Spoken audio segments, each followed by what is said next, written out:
한 주간 동안에도 올리 지저스, 오직 예수의 이름으로 이 무더위 가운데서도 쉬지 않고 기도하신 여러분, 또한 교회에서 봉사하시고 또 다른 사람을 섬기며 사신 여러분들을 주님의 이름으로 축복합니다.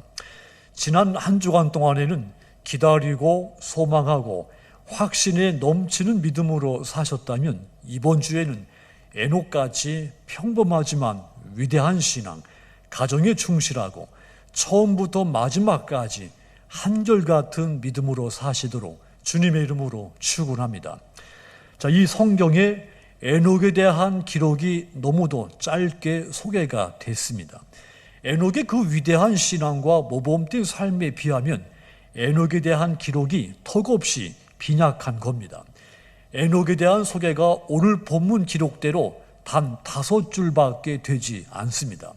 창세기 5장 21절에서 24절까지 4절, 그리고 히브리서 11장 5절 1절, 합해서 5줄입니다. 이것이 전부입니다. 하지만 이 에녹은 우리에게 많은 것을 깨닫게 하는 영적으로 교훈적인 사람이죠. 특별히 건실한 가정이란 어떤 가정인가, 이것에 대해서 가장 잘 보여준 사람이 에녹입니다. 성경을 보면 신앙으로 위대하게 산 사람들, 믿음의 조상들 이야기가 가득하죠. 구약에 대표적으로 아브라함, 또 모세, 예레미야, 이사야, 또 엘리야, 다윗, 이 등과 같은 사람들이 그러합니다. 신약에 와서도 세례 요한, 또 바울, 베드로, 사도 요한, 이런 분들이 또한 그러하죠. 자, 이분들은 모두 위대한 신앙의 거인들입니다. 그런데 우리는 이분들에게서 약간 거리감을 느낍니다. 왜 그럴까요? 이분들과 우리의 신앙이 너무나도 동떨어진 세계에 있다는 느낌을 받기 때문이죠. 이분들의 신앙은 아주 고차원적인 세계에 있는 것까지 느껴지고 우리의 신앙은 아주 저차원적인 세계에 있는 것 같이 생각되기 때문이죠. 내가 아무리 애를 써도 이분들의 신앙처럼 되기는 어렵다, 이런 생각이 듭니다. 그래서 이분들과는 거룩한 거리감이 느껴지는 겁니다. 이를테면 나는 아브라함같이 이 깊은 신앙에 이를 수 있을까? 하나밖에 없는 아들이나 딸을 바치라고 했을 때 나는 바칠 수 있을까? 나도 이 모세와 같이 탁월한 지도력, 뛰어난 영적인 영도력을 발휘할 수 있을까? 이런 생각이 드는 겁니다. 그분들은 우리에게 너무도 큰 신앙의 거인들인 것이죠. 그런데 에녹에 대해서는 느낌이 좀 다릅니다. 매우 친근감이 있습니다. 에녹은 남들처럼, 그러니까 앞에서 말씀드린 이분들 같이 기적을 일으킨 사람이 아니었습니다. 그렇다고 이분들 같이 요란하게 산 사람도 아니었습니다. 그래서 에녹에게서는 그분들에게서 느끼지 못하는 친근감을 더 느끼게 되는 것이죠. 우리가 모세나 아브라함 같이 위대한 신앙에는 다가갈 수 자신이 없지만 에녹 같은 신앙에는 다가갈 수 있을 것 같다는 느낌이 드는 겁니다. 그렇다면 여러분, 에녹의 신앙과 그의 일생의 특징이 무엇이며 오늘 지금 이 시대에 사는 저와 여러분에게 에녹에게서 어떠한 영적인 교훈을 얻어야 되겠습니까? 에녹은 평범하지만 위대한 신앙과 일생을 살았습니다. 그것을 영적인 교훈으로 삼아야 됩니다. 에녹의 일생은 아주 평범했습니다. 어디를 보아도 그분에게서는 특별한 부분이 없습니다. 성경을 보면 에녹의 일생을 꼭 5줄로 설명을 했다 말씀을 드렸습니다. 에녹의 일생을 한마디로 표현하면 5줄의 인생이다, 이렇게 말할 수 있는 겁니다. 에녹에 대한 기록이 아브라함, 모세, 다윗에 대한 기록과 비교해 봤을 때 비교가 되지 않는 분량이었죠. 그 내용도 아주 간단했습니다. 오늘 본문 21절과 23절 다시 보십시오. 에녹은 65세에 무두셀라를 낳았고 무두셀라를 낳은 후 300년을 하나님과 동행하며 자녀들을 낳았으며 그는 365세를 살았더라. 이것이 전부입니다. 모세는 바다를 기르고 기적을 행하기는 했지만 에녹에게는 이런 특별한 것이 하나도 없습니다. 아브라함같이 100세에 아들을 낳고 하는 이런 극적인 드라마도 에녹의 일생 속에는 없습니다. 그냥 평범하게 365세를 살면서 아이를 낳았다고만 했습니다. 아주 평범한 일생을 산 것입니다. 그런데도 여러분, 히브리서 11장에 보시면 노아, 아브라함, 모세, 야곱, 요셉과 같은 신앙의 거인들을 소개할 때 에녹을 그들과 동등하게 똑같은 위치에 놓고 에녹을 소개를 했습니다. 평범하기만 했던 이 에녹을 노아나 아브라함같이 모세같이 위대한 그 신앙의 영웅들과 똑같은 반열에 놓은 겁니다. 성경에서 죽음을 보지 않고 하늘로 올라간 사람이 두 명이죠. 에녹과 엘리야 선지자입니다. 에녹과 엘리야의 경력을 비교하면 그들은 서로 다른 삶을 삽니다. 엘리야는 아합 왕과 싸우고 바알과 아사랴의 제사장 850명과도 싸워 이깁니다. 하늘에서 불이 내리게 했고 비가 오게도 했습니다. 죽은 사람을 살리는 기적도 행했습니다. 하지만 이 에녹은 태어나서 아이를 낳고 살다가 하나님이 데려갔다. 이것이 에녹에 대한 전부입니다. 뛰어난 능력도 없었고 당시에 큰 권세, 부귀영화를 누렸다는 이야기가 없습니다. 그럼에도 불구하고 이 에녹은 이스라엘의 위대한 선지자 엘리야와 똑같은 반열에 존재하고 있는 겁니다. 에녹과 엘리야의 공통점이 한 가지가 있습니다. 두 사람이 다 하나님과 동행하는 삶을 살았다고 하는 점입니다. 에녹에게는 엘리야 선지자같이 놀라운 능력, 큰 권능은 없었지만 하나님과 동행하는 사람이었습니다. 평범한 사람이 위대한 사람과 같은 삶을, 동급의 삶을 산 겁니다. 성도 여러분, 오늘날 이 세상의 세태를 보십시오. 세상에서는 특별한 사람이 대우를 받습니다. 특별한 능력을 지닌 사람이 더 우대를 받는 것이 세상 현실입니다. 평범해서는 누구도 알아주지 않는 세상이죠. 평범한 것은 곧 아름다운 것이 아니라 이류가 된 것이 세상의 현실입니다. 평범함은 곧 죄악이라고는 주장까지 나오는 세상이죠. 그래서 모든 사람들이 평범하지 않고 남들보다 특별한 존재가 되기 위해서 피나는 노력을 하는 겁니다. 그런데 사회에서 각종 사건, 사고 일으키는 사람 누굽니까? 평범한 사람들이 아닙니다. 뭔가 특별하다고 스스로 여기는 사람들이죠. 우리 사회 그 수많은 문제들, 사건들, 또 부작용들 다 특별하다고 여기는 사람들에게서 발생하고 있습니다. 교회 안에서도 마찬가지입니다. 교회 안에서 대부분 특별하다고 생각하는 사람들, 그러니까 내가 교회에서 어떤 사람인데 이런 사람들을 통해서 문제가 발생하죠.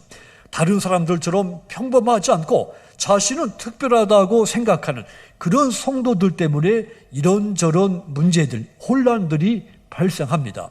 하지만 여러분, 하나님은 특별한 사람을 원하시는 분이 아닙니다.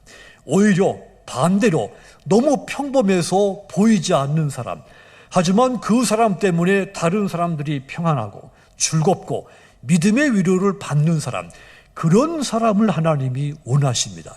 이것이 바로 에녹의 평범하면서도 위대한 일생인 겁니다. 하나님은 그런 에녹을 매우 기뻐하셨던 것입니다. 이 사실이 저와 여러분에게도 희망과 믿음을 주는 것입니다. 세상 사람들이 나를 아무리 알아주지 않아도 하나님이 나를 알아주시고 하나님이 내 일생을 기뻐해 준다면 내 신앙과 삶은 만족할 수 있는 겁니다. 사실 평범한 삶을 살면서 하나님과 동행한다고 하는 것은 쉬운 일이 아닙니다. 하나님과 동행하기 위해서는 많은 대가를 지불해야 하기 때문이죠. 에녹도 하나님과 일평생 동행하기 위해서 때로는 많이 참아야 했고, 때로는 많이 손해를 보기도 했고, 때로는 가족과 이웃 간의 그 관계에서 크고 작은 많은 문제가 있었을 것이며, 또한 육신의 고통도 겪었을 것입니다. 이런 대가를 치르면서 하나님과 동행하기 위해 그는 눈물과 땀을 흘리며 살았을 것입니다. 어떠한 상황에서도 이 에녹, 하나님의 손을 놓지 않았습니다. 그런 이 에녹을 하나님이 기뻐하신 겁니다. 사랑하는 성도 여러분, 하나님은 큰 권세, 부귀, 능력은 없지만 하나님의 뜻을 따라서 살아보려고 애를 쓰는 평범한 여러분들을 기뻐한다는 사실을 믿으시기 바랍니다. 그러므로 사랑하는 여러분들의 신앙 또한 이 에녹과 같이 평범하지 않지만 특별한, 또한 평범하지만 위대한 신앙을 산, 또 하나님께 인정받고 또 다른 사람에게 평안을 주고 또 많은 사람들에게 위로를 주는 믿음의 저와 여러분들이 다 되시도록 주님의 이름으로 축원합니다. 또한 에녹에게서 우리가 영적인 교훈 삼아야 할 것이 또 있습니다. 그는 믿음 안에서 가정을 중심으로 일생을 살았다고 하는 점입니다. 21절에 보면 365년을 살면서 무엇을 했느냐 하면 자녀를 낳는 일이었다고 했습니다. 다른 기록은 없습니다. 365년 동안 몇 명의 아이를 낳았는지 그 수는 기록이 없어 알 수 없지만 아마도 수많은 자녀들을 낳았을 것으로 생각이 듭니다. 성경은 에녹의 그 많은 후손 자손들 가운데 대표적으로 세상에서 가장 장수한 사람 무두셀라에 대해서만 소개되고 있을 뿐이죠. 이런 사실들 볼 때 에녹은 일생을 가정 중심으로 열심히 성실하게 살았다는 것을 알 수가 있습니다. 그저 묵묵하게 자기 가정에 충실하며 300년 동안 하나님과 동행하면서 집을 떠나지 않고 자식을 낳아서 잘 길렀을 뿐입니다. 그래서 이 에녹을 집안의 성자다 이렇게 부르는 학자들이 있습니다. 집안에서 성자가 되기란 쉽지 않습니다. 산속에 성자가 되는 것은 쉽습니다. 혼자 산속에 들어가서 세상과 등지고 아내와 자식을 먹여 살릴 책임을 지지 않고 사는 것 쉬운 일입니다. 산속에서 수도에 가면서 맑은 물 마셔가면서 성자 노릇하는 것은 누구도 할 수 있는 일이죠. 저도 할 수 있을 것 같습니다. 반대로 집안에서 성자가 된다고 하는 것, 가족들로부터 성자로 인정된다고 하는 것, 이것은 그만큼 어렵다는 이야기입니다. 간혹 이 목회자들 가운데 가정은 무관심하고 목회에 전념하는 목숨을 건 목사님들이 있습니다. 그러다가 문득 자기 가정을 돌아봤을 때 자기 가정이 망가져 있는 것을 보고 후회하는 목회자들이 의외로 많습니다. 그는 성공한 것 같지만 실패한 목회자가 된 것이죠. 가정과 교회를 같이 살피는 목회가 성공한 목회가 된다는 말입니다. 한마디로 목회도 성공하려면 에녹같이 자기 가정을 중요하게 여기는 목사가 되어야 한다는 뜻입니다. 바울은 디모데에게 쓴 편지에서 디모데전서 5장 8절 보시면 누구든지 자기 친족, 특히 자기 가족을 돌보지 아니하면 믿음을 배반한 자요 불신자보다 더 악한 자니라 그랬습니다. 특히 자기 가족을 돌보라고 했습니다. 가정은 내가 만든 것이 아니기 때문입니다. 내가 아내를 얻고 내가 남편을 얻어서 가정이 된 것이 아닙니다. 내가 아들을 낳고 딸을 낳아서 나의 가정이 만들어진 것이 아닙니다. 하나님이 우리에게 선물로 준 것이 가정입니다. 그렇다면 가정을 잘 지키고 잘 가꾸는 것, 하나님이 기뻐하시는 일인 겁니다. 에녹은 가정을 잘 지키고 잘 가꾸었을 뿐 아니라 후손들에게 믿음의 유산도 남겼습니다. 하나님은 에녹의 그 신앙과 일생을 기뻐하신 것이죠. 그 증거가 히브리서 11장 5절 본문입니다. 거길 보시면 믿음으로 에녹은 죽음으로 보지 않고 옮겨졌으니 하나님이 그를 옮기심으로 다시 보이지 아니하였느니라. 그는 옮겨지기 전에 하나님을 기쁘시게 하는 자라 하는 증거를 받았느니라. 이와 같은 에녹 계속해서 하나님과 함께 걸었고 믿음의 유산을 남깁니다. 에녹의 후손에서 노아가 태어났다고 하는 것 우연한 일이 아닌 것이죠. 우리도 이 에녹처럼 자녀에게 믿음의 유산을 물려주어야 하는 겁니다. 여러분들의 말과 행실이 가족의 영적인 필요를 채워주는 그런 가족 구성원들이 되어야 하는 겁니다.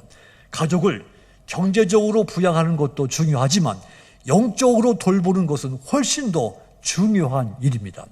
예수 믿는 사람들이 더욱 힘써서 하나님이 주신 가정을 지키고 잘 가꾸고 살아가는 것 마땅한 일입니다. 그러므로 살아가는 여러분들, 에녹같이 믿음으로 하나님을 기쁘시게 할 뿐만 아니라 하나님이 여러분에게 주신 가정을 소중히 여기며 사시기를 주님의 이름으로 축원합니다. 또한 우리가 에녹에게서 영적인 교훈 삼아야 할 것이 있습니다. 변함없이 한결같은 신앙으로 살았다고 하는 점입니다. 에녹에게는 한 가지 분명한 철학이 있었습니다. 22절 보시면 에녹이 하나님과 300년을 동행했다고 했습니다. 300년 동안 믿음 생활에 흔들림이 변함이 없었다는 뜻이죠. 한결같았다고 하는 뜻입니다. 사실 이 세상에 변하지 않는 것은 아무것도 없습니다. 젊음도 변합니다. 사람들의 인심도 변하죠. 권세도 변합니다. 변할 것 같지 않은 강산도 변합니다. 그렇지만 영원히 변하지 않는 분이 한 분 존재합니다. 그분은 창조주 삼위일체 하나님이십니다. 그래서 히브리서 13장 8절 보시면 예수 그리스도는 어제나 오늘이나 영원토록 동일하시니라 그랬습니다. 예수님은 우리가 죄악에 빠졌을 때도 변함없이 우리를 사랑하셨고 그 변함없는 사랑 때문에 십자가를 피할 수 있었지만 피하지 않으셨습니다. 예수님께서 우리를 향하신 이 변함없는 사랑 때문에 십자가에서의 고난과 죽음을 끝까지 담당을 하신 겁니다. 예수님은 어제나 오늘이나 미래에도 마찬가지입니다. 동일하게 우리를 사랑하시는 분입니다. 그렇다면 예수님께서 나를 변함없이 사랑하셨다면 우리 또한 주님을 향한 믿음과 사랑이 변하지 않아야 되는 겁니다. 환경, 상황은 늘 바뀝니다. 변합니다. 하지만 우리의 믿음은 비천할 때나 반대로 존귀할 때나 변하지 않아야 되는 겁니다. 빌립보서 4장 11절에서 12절 보시면 내가 궁핍함으로 말하는 것이 아니니라. 어떠한 형편이든지 나는 자족하기를 배웠노니 나는 비천에 처할 줄도 알고 풍부에 처할 줄도 알아. 모든 일, 곧 배부름과 배고픔과 풍부와 궁핍에도 처할 줄을 아는 일체의 비결을 배웠노라. 바울의 고백입니다. 모든 환경에서 한결같이 부했을 때, 가난했을 때, 즐거울 때, 슬플 때 어떤 환경에서든지 하나님을 흔들림 없이 섬겼다는 이야기입니다. 대개의 경우 사람들이 어려울 때는 다급하게 하나님을 찾고 예배하고 기도하고 찬송하고 열심히 하나님을 의존을 합니다. 그러다가 삶이 평안해지고 먹고 살만해지면 하나님을 등지기 시작하죠. 변합니다. 그게 인간의 모습인 겁니다. 어느 나라든지 1인당 국민소득이 5,000불 넘어갈 때 그때부터 신앙의 위기가 찾아온다는 통계가 있습니다. 살만하니까 믿음이 식어지는 겁니다. 하나님을 의지하지 않는 것이죠. 신앙이 변하는 것입니다. 하지만 이 에녹 평범하면서도 꾸준하고 변함이 없이 한결같았습니다. 그 모습에서 하나님은 이 에녹을 기뻐하시고 높이 여기신 겁니다.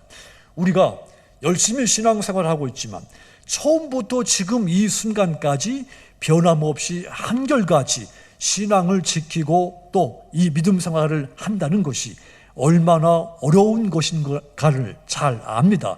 특별히 지금 이 코로나19 바이러스 재난을 겪으면서 이것이 얼마나 힘든 일인지를 뼈저리게 겪고 있지 않습니까?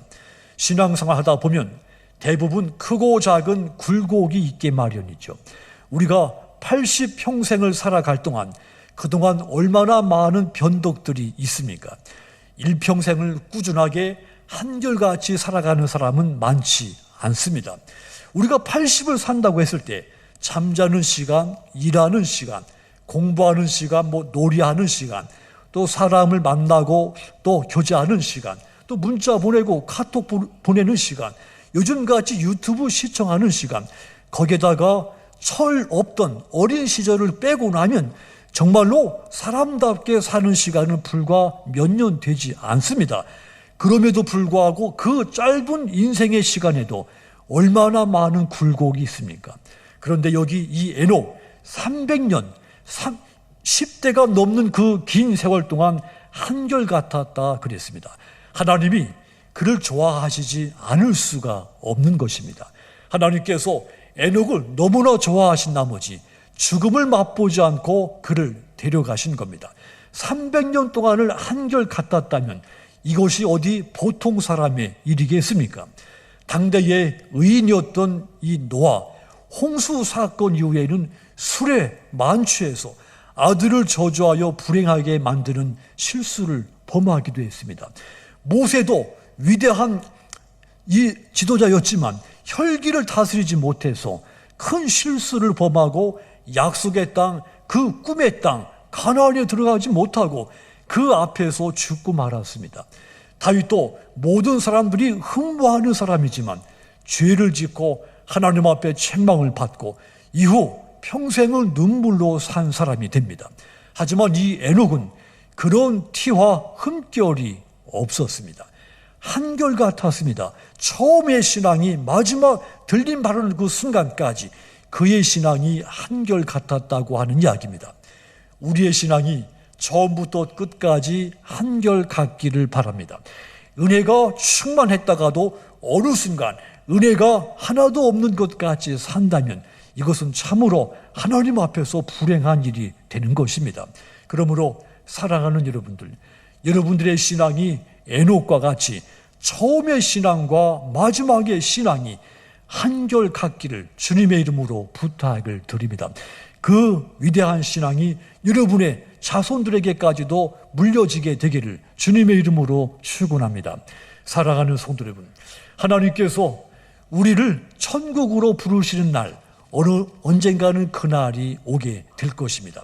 그때 여러분 묘비에 아무개가 몇 년을 살았고 사는 동안 하나님과 동행했다, 이 짧은 문장이 기록된다고 한다면 여러분의 신앙과 일생은 위대한 겁니다. 그것은 하나님과 동행한 삶이기 때문이죠. 이러한 축복이 여러분에게 가득 있기를 부탁을 드립니다. 자, 이 귀한 에녹의 경건하고도 능력 있는 신앙이 이 코로나 시대를 살고 있는 저와 여러분들 안에도 가득히 있기를 부탁을 드리며 이 신앙으로 이 힘든 시기를 승리하게 되시기를 주님의 이름으로 축원합니다. 기도하겠습니다.